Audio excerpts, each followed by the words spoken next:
Hi, my name is Bob Logan. I'm the Rotary Club president from 2019, 2020. 2019 and 2020, there's a lot going on in those years. What was going on in our club during your first year as president? Well, before I get to the club, I think we should talk about what was going on in our society. Absolutely. It was a crazy, crazy time. And for those of you that might be watching this many years after 2019, we had the end of the Trump administration. We are in the election year, and we're not going to talk about politics now, but it was very divisive in political world. And then in the second half of my year was the pandemic. And that started to be a discussion in December and January, not exactly knowing how big a deal it was. And a lot of people were questioning early on how big a deal it was. And we weren't sure how it was going to affect our meetings, but they were starting to limit the size of gatherings. And originally it was 50, and then it went down to 10. And so we had to pivot. It was an amazing thing. So January and February, we were still meeting, but very soon thereafter, we were shut down. We could not meet in person anymore. And it was a quantum leap change for our membership.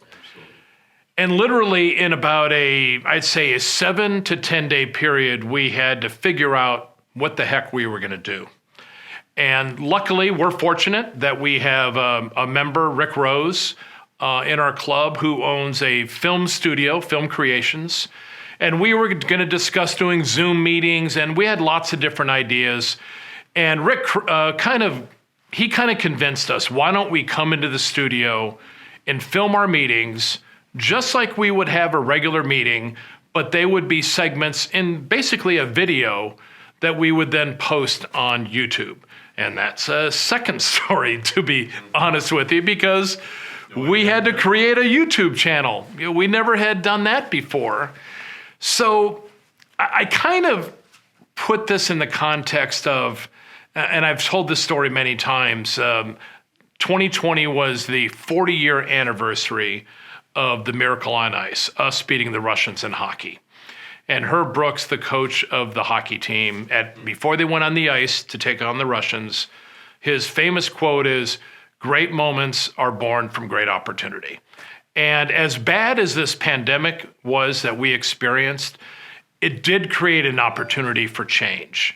And I think our social media presence, our digital presence was very nominal at the beginning of the year. But when we were forced to change, suddenly we became very good, very fast. And I think it's going to be part of our club, not only during the pandemic, but going forward for a long, long time. That was quite a challenge, but when you started your presidency in 2019, you had some goals. I did. You had some ambitious goals. Tell us about those. Well, I had some big goals. In fact, we started big at the very beginning because, we started with the gavel. I wanted a big gavel to make big change.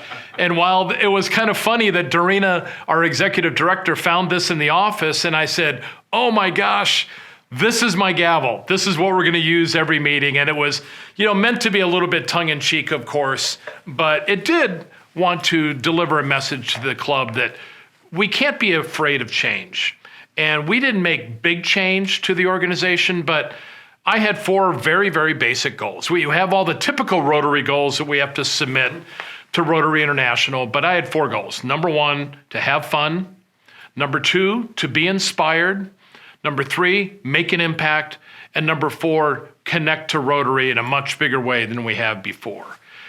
And I think one of the things I wanted to do to not change, but improve on was really ramp up our programs.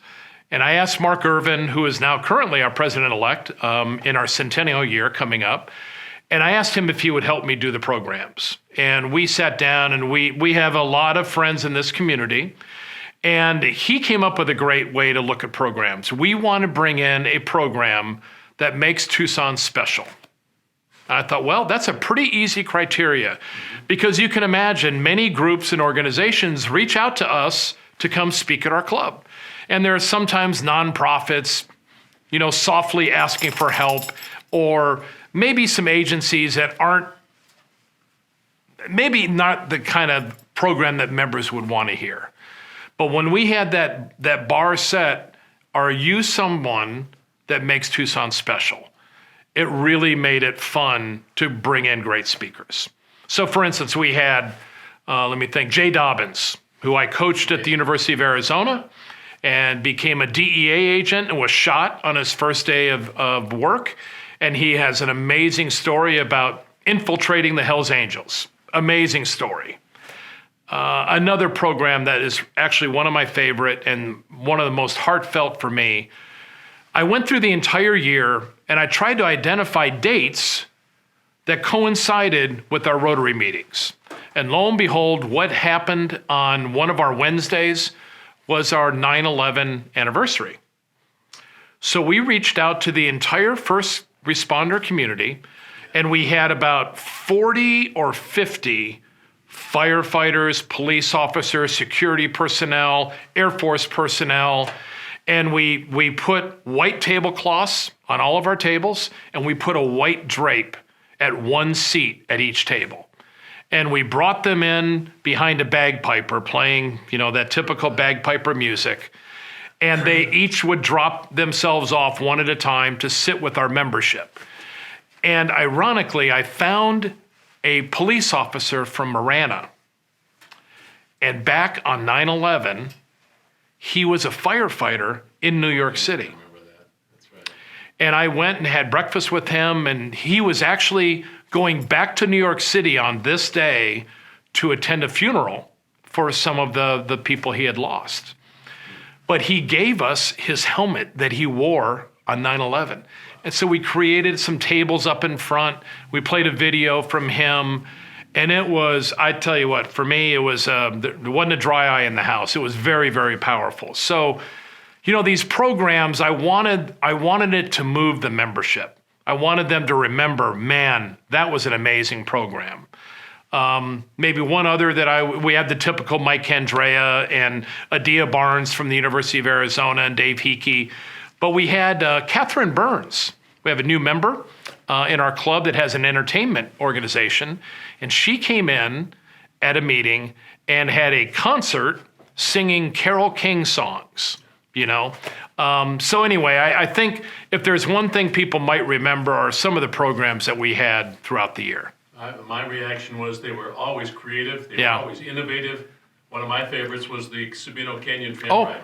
that's right. Oh my gosh. Yeah. I mean, you always found something new and different that attracted people. Yeah, that Sabino Canyon thing was really fun. We had It rained. I didn't even realize that there were ramadas out there where you could have 75 or 100 people. And we took the brand new electric trams that had just been released and had a picnic up there. And we had some, somebody from the College of Science brought some lizards and animals that they can do some interpretation. One thing that happened also regarding these trips, the pandemic took away some good ones because I had rented out the Gaslight Theater. Mm-hmm. We were going to have a meeting at the Gaslight Theater in May, and unfortunately we had to cancel that one. Well, one of my questions is what things surprised you, but it sounds like almost everything surprised you. Was there anything that stuck out that you didn't expect besides the pandemic? I mean, that was a very unusual situation, but.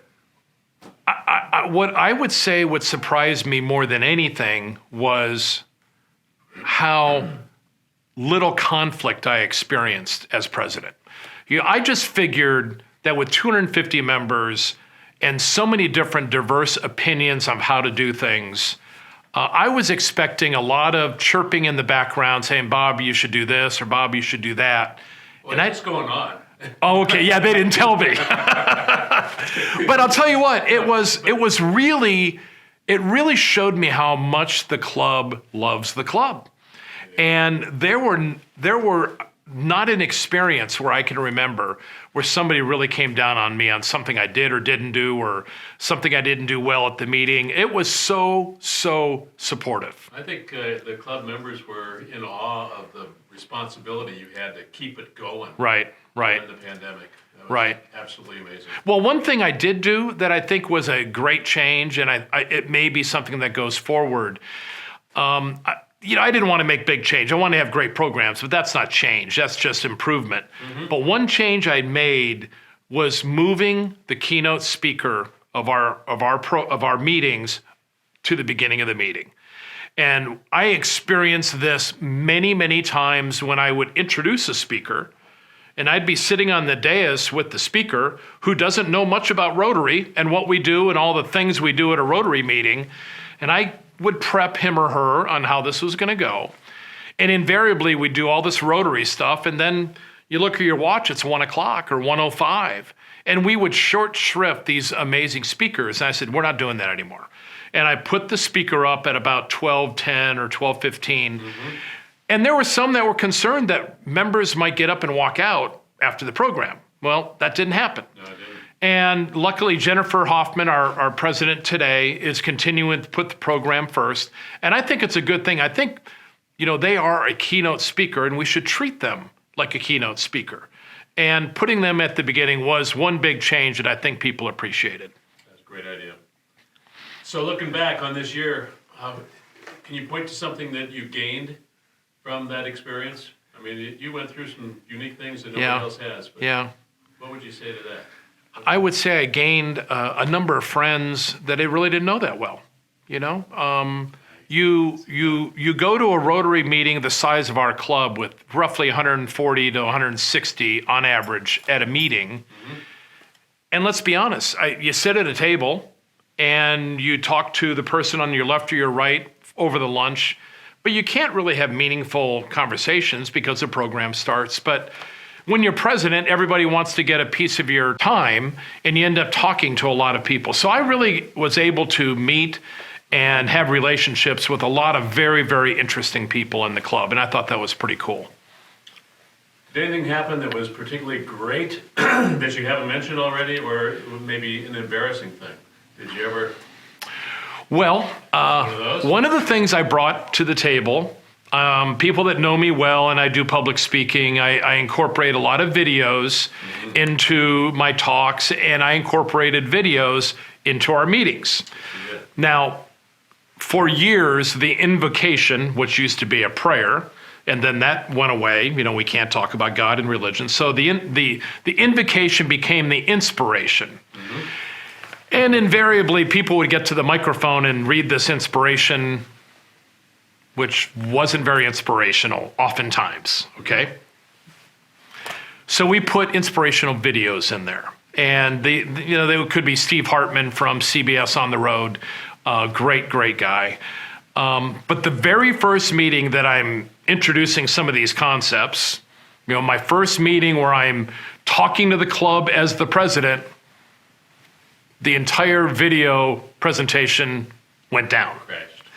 And I'm standing at the podium with this 50-slide PowerPoint with videos incorporated, and I was going to wow the club. It was going to be fantastic.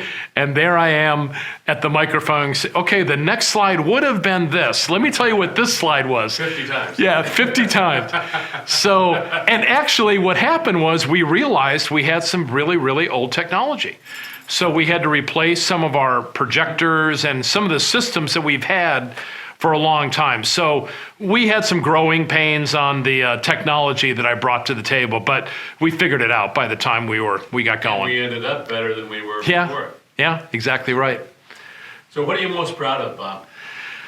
I'm most proud of taking on this job. I honestly, I tell people this. I love Rotary, don't get me wrong. But for the better part of 20 years, I was what I would call a lunchtime Rotarian. I would come to the meetings, I would eat my lunch, I would sell my car show tickets and meet my minimum obligations, and then I go back to my job at the University of Arizona and grind away until the following Wednesdays. I wasn't active, and I'd never been to an international convention, had never been to a district conference. And when Chuck Sawyer approached me about becoming president, and the backstory there is he invited me to coffee at Starbucks, and he told me he wanted to talk to me about the board. I thought I was going to be the sergeant at arms, right? That's typical for me, big personality, fine people at the meetings. And when he said, do you want to be president? We'd like you to be president. I was like, I had no idea that I was even in the conversation for that. And I had no aspirations to be president. And so suddenly you have Rotary through a fire hose. You know, you start learning about all the ins and outs of our club, of our district, of Rotary International.